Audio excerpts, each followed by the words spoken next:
Xưa là bây giờ mình sẽ để uống bài sáu nữa, rồi sai nữa, bà sẽ sai nữa.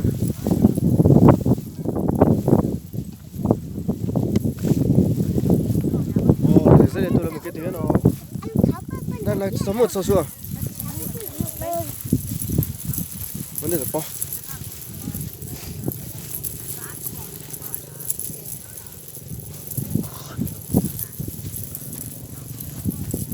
Đồ bể vô.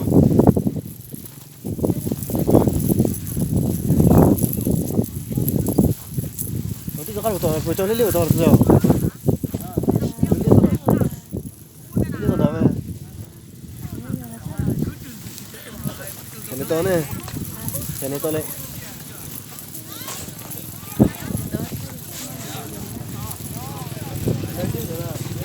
Đấy là to rồi. Vừa nãy lấy liều to này.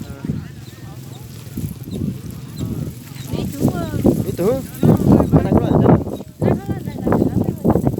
Kau boleh lihat kan? Lihat lah, ni kita pala lihat.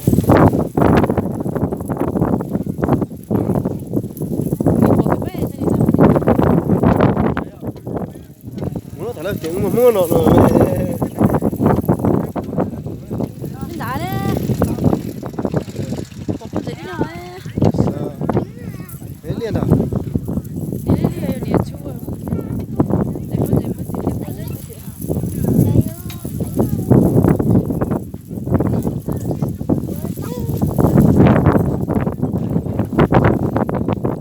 Lời tao tao tao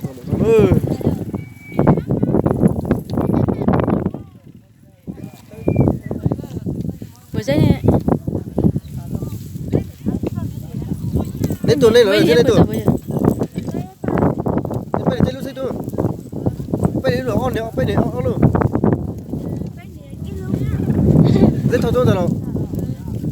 Dạ. Iya nih tadi lah.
Sao xe lỏng lo?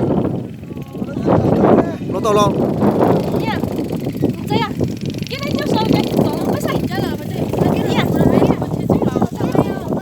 Ôi. Đưa rồi.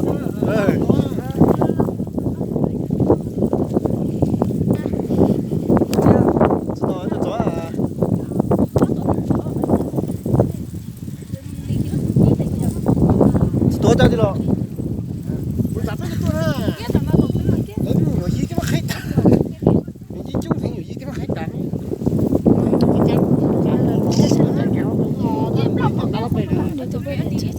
Bảo thính này tí tàu này thì xây cái nhà gì bỏ thế thế luôn mà tiền chấp bao nhiêu đó sai bữa này mà sai được cho nên tàu này nó nó mà này bỏ cho cái gì ra sai nữa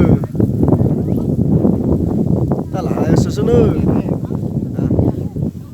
thế vừa cho bữa này là tự do ta thế thì sao mà cho